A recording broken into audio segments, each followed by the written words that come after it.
Okay, welcome to this week's roundup. I took some suggestions. Some of them I really liked. Some of them actually were conflicting. One is the intro, which I'm not sure I love, but it's a start. Another thing is that I'm doing a summary of each thing. Hopefully, I'll be able to figure out how to do links so that you could just click on the one that interests you most, or you could just watch it straight through. I'm not sure I figured that out. I spent way too much time working on video and didn't actually post something last week. So the most interesting part for me and the most fun for me is getting the content, finding the content and kind of putting it together. And so I want to make sure that I don't forget that in order to try to resolve some pretty issues. But I do want this to look nice and be enjoyable. So here I am. I'm going to do a quick summary, rundown of all of the stories this week. And hopefully I'll be able to do this very quickly. Okay, number one, the Homeland Department with Secretary Janet Napolitano. In this story, Mexico becomes the new Pakistan. Number two, the Housing and Urban Development Department with Secretary Sean Donovan, where they celebrate losing $1 billion. Number three, the Interior Department with Secretary Ken Salazar, where he announces 100 new national parks.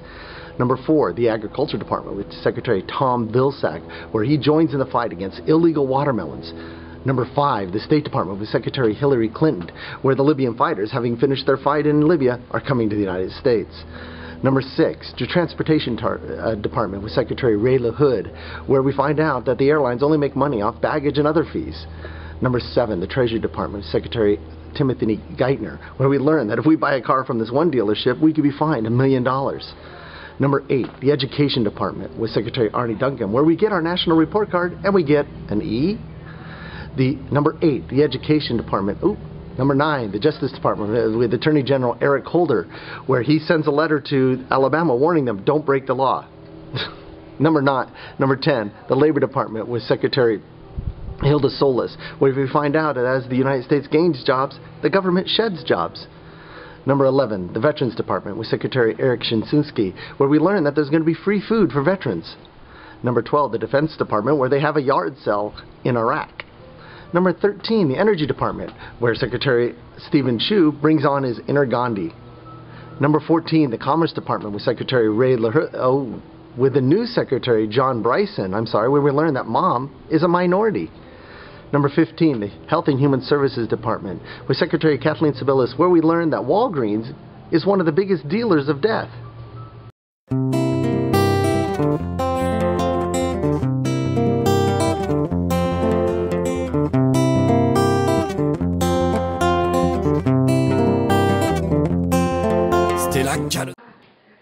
The Homeland Security Department under Secretary Janet Napolitano got a Predator drone from the military for the United States Border Patrol.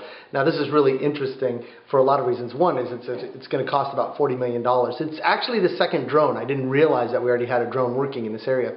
But the interesting part of it was that these Predator drones actually can shoot missiles and half-shot missiles. Now I don't think that's going to happen anything on the border. But this is what I think is really interesting, is as the rhetoric in the Republican nomination race has amped up over immigration, it's going to be really difficult to claim any higher ground than what Obama has done, the millions of dollars, the drones, and everything that he has done along the border. Another interesting part that when I was researching this article that I thought was fascinating was that when they had, actually had captured some Al-Qaeda operatives and they got their computers, one of the things they found on the computers was actual live video from some of the Predator drones. They had tapped into the video network. Turns out that with SkyGrabber, you could actually grab video over the air like drones. Now, I don't think that the illegal immigrants crossing the border or even the drug lords crossing the border are going to be able to use the drones video to accomplish anything. But here's the problem I have with a lot of this border security discussion. We'll spend $40 million, they'll spend $40 to overcome our $40 million solution. We need to turn the equation around where we're spending $40 and they're trying to spend trying to get $4,000 to overcome that. So anyways, a new Predator drone for the United States Border Patrol. Housing and Urban Development under Secretary Sean Donovan. I actually found a lot of really interesting on this one bit of piece. First of all, the piece is that they were celebrating the fact that they had only made $1 billion in improper payments. Now, $1 billion in improper payment sounds like a lot, but in watching their celebration and researching some of their issues, turns out that the Congressional Budget Office has made it a real high priority because of an executive order to try to reduce improper payments in the government. And they said throughout the whole government there's about $125 billion in improper payments. So the HUD department's $1 billion in improper payments is small, and they were actually celebrating that they had brought the number down from $3 billion. There were a lot of other interesting things in the information. So, what are kind of improper payments? Well, one of the easiest improper payments that they overcame was that there were single people who were getting rent subsidies. This is mostly in the rent subsidies program. But there were about $3 million in improper payments to people who had died.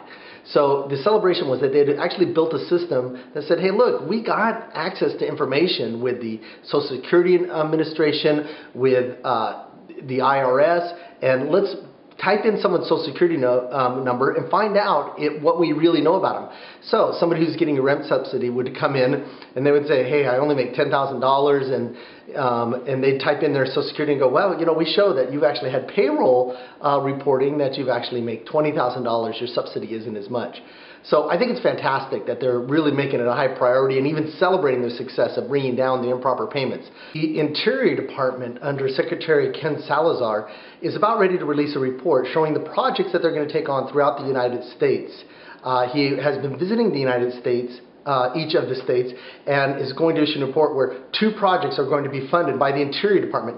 Now, I'm sure that some of these projects actually have a national interest, ecosystems, environmental, or national parks or things like this. But one of the ones that I looked up was actually a city walk issue where they were going to extend a river walk which would put lights and sidewalks along the river in Tennessee, I believe from Chattanooga. Now, not that this project isn't worthwhile, but when I looked at the project that the city has been planning for years, and now they're going to get this funding from this new initiative from the Interior Department. Not that this isn't worthwhile, but even as much as it will help Chattanooga, doesn't seem to be much of a national issue. Something that they wanted to do and will benefit them locally. Now I think it's great that there's an initiative to get people outside and using the outdoors and taking advantage of this. But for local issues like this, it really seems that there ought to be a local funding. My opinion. Number 4, the Agricultural Department under Secretary Tom Vilsack actually announced some new plant varieties that have patents. Now, the first patented plant was back in the 70s, where through breeding and other requirements that it has to be a viable plant and all of that, they actually said this is a patent and you can't violate our patent.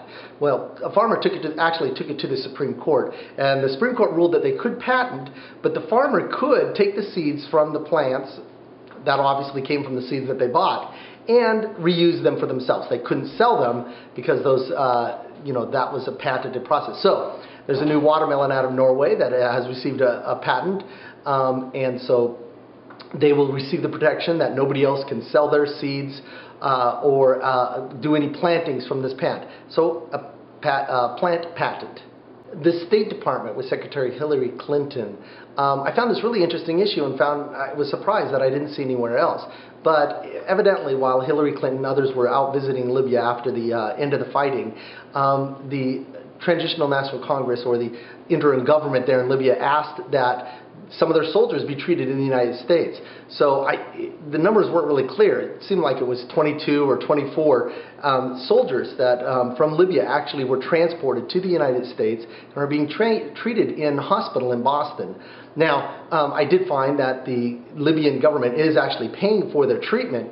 It just seems such a strange number, 24. I did find that some were actually sent to Germany for special care, but with the hundreds that were injured in this fighting, it just seems strange that such a small number. I don't know if this was a pilot or if these were the most severely wounded or if these were critical soldiers or leaders that needed this special care. I don't know what. But there are 24 Libyan fighters that arrived recently in the United States to be treated for long-term care in a hospital in Boston.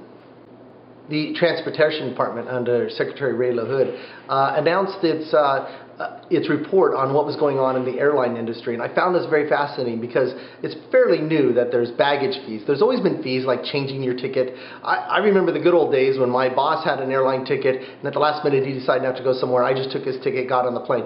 We know that doesn't happen anymore. I'm not sure if it's such a secure thing, but it helps the airlines. So anyways, the airline industry, it looks like, made operating profit, which I know is not the same thing as net profit, but anyways, they made an operating profit of $2 billion and they got $1.5 billion in baggage and other fees. So essentially it seems like if you're traveling without checking your baggage and you haven't changed your ticket, you're actually costing them money. In the Treasury Department under Secretary Timothy Geithner, they actually had a conference this week talking about terrorism financing. And the idea is that if you cut off the money from the terrorists, then all the desire in the world isn't going to help them accomplish their things. It's interesting because they're now taking this beyond just the terrorists like Al-Qaeda, but actually applying it to Mexican drug lords, which I think is appropriate, and other things like that. So anyways, they designated these businesses in Ensenada, Mexico, that said essentially these businesses, if you do any business with them, you can be fined up to $1 million and face serious jail time. Now, the real business-to-business interactions is the key factor in this, but one of the businesses was a car dealership in Ensenada. So technically, if you went to Ensenada and bought a car, you could have been fined $1 million and sent to prison. I think it's valuable to go after terrorist financing and drug lord financing like this. It's just the interesting aspects or the unintended consequences that happen because of this that are interesting. The Education Department under Secretary Arne Duncan released the Nations Report Card. I didn't know this, but there's actually a website called nationsreportcard.gov, and they just released their report on 4th grade and 8th grade reading and mathematics. Now, as comprehensive as it is, and overall, I just really wanted a grade. Here's your report card. What did I get? You have to really dig into it and find out, well, you're slightly improving. You know, I would have preferred like, hey, we're getting an A, we're getting a B. But of course, that means that we would have to know what the actual goals are. As comprehensive as it is, there's not a lot of information. For instance, if I wanted to know how a 5th grader in Utah is doing versus a 5th grader in New York, not all that information isn't there. But it does kind of help track and say, how are we doing? And there's a lot of information, pretty comprehensive, that would be interesting to dig into. The Justice Department under Attorney General Eric Holder, he didn't send it himself, but one of his deputies sent a letter to Alabama essentially saying, don't break the law. And the reason this came about was because that Alabama passed a very aggressive immigration law. Whether you believe it or not, they passed a very, very aggressive immigration law. And one of the things that they passed was that any student that's coming into school has to be verified as to their resident status. The Justice Department sent them a letter reminding them that they could not deny access to education regardless of the immigration status of the student. Now, Alabama could be claiming that, well, we just want to know. We're not going to say they can't get an education here. The Justice Department, though, is saying we want these statistics to know for sure that even just intimidating students into giving that information isn't prohibiting students from actually getting an education. The law is the law. And so if there is a law that says you can't discriminate against kids, you have to give them equal access regardless of their immigration status, the law needs to be obeyed. If you don't like the law, we need to change the law. But we need to make sure that Alabama obeys the laws that are there. The Labor Department under Secretary Hilda Solis released its unemployment data, and I did see a lot of information, mostly people talking about how the 80,000 jobs created in October was anemic or below expectations. You know, I'm starting to see more and more reports that say the economy is actually not going to go into a double-dip recession. It may not grow as fast. But one of the things that I think was missed in the report that was very interesting is, yes, the October jobs report gain was 80,000, but that includes a $24,000 job loss in government work. I think that is really interesting. I would assume that that's happening in first responders and in teachers. But a $24,000 job loss in government, and still we had an increase of 80,000 jobs, is pretty significant, and you know, is an interesting trend. I think the other thing that was missed that I thought was very positive is it said, hey, our August and September report, we revised it, we got more accurate information, we tried to release it timely, but it's actually, we saw an increase of 100,000 more jobs than we originally reported.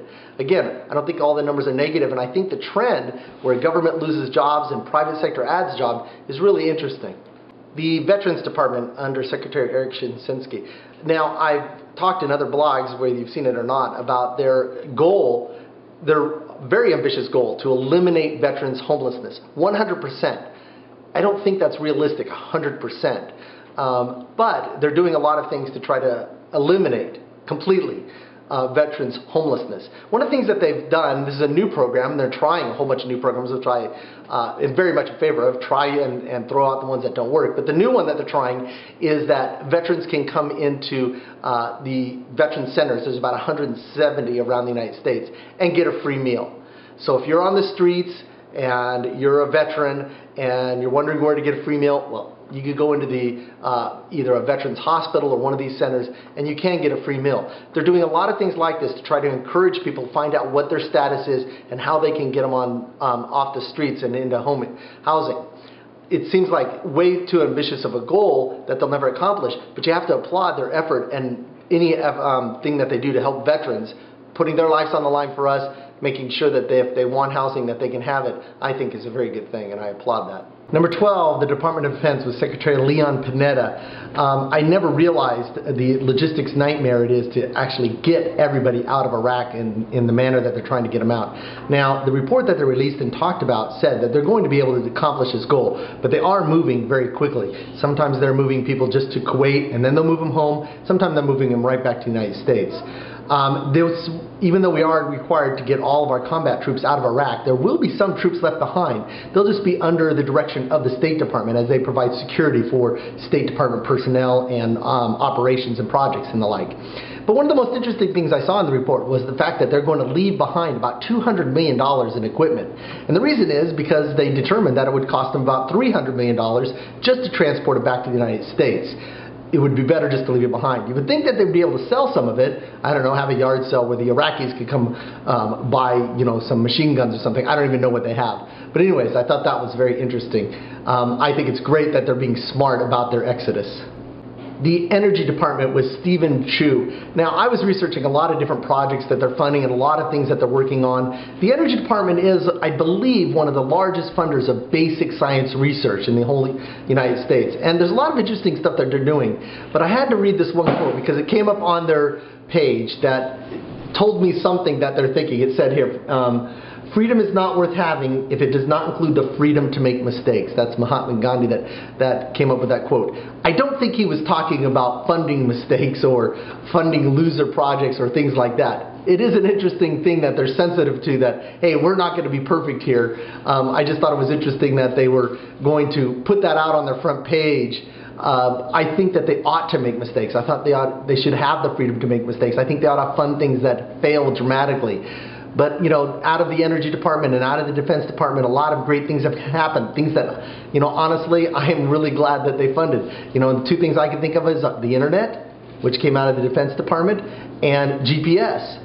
All those GPS satellites came out of the Energy and the Defense Department. And I think those are great. There's a lot of things that they're going to fund that aren't going to be successful. Cylinder's the most recent big case. I think that's okay. The Commerce Department with the new Secretary, John Bryson. The Census Bureau is under the Commerce Department. And on top of the census that they do every 10 years by law that counts every single household, they do a lot of censuses using sampling to try to get an idea of what's going on demographically in the United States.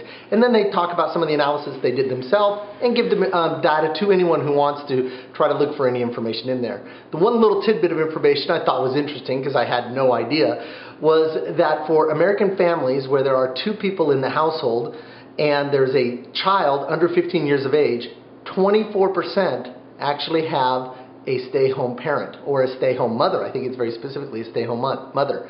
So my wife Kim is a minority. She's one of 24%. I was actually shocked that it was that high. The Centers for Disease Control, which is under the Health and Human Services Department with Secretary Kathleen Sebelius, released a report calling the prescription drug overdose an epidemic problem.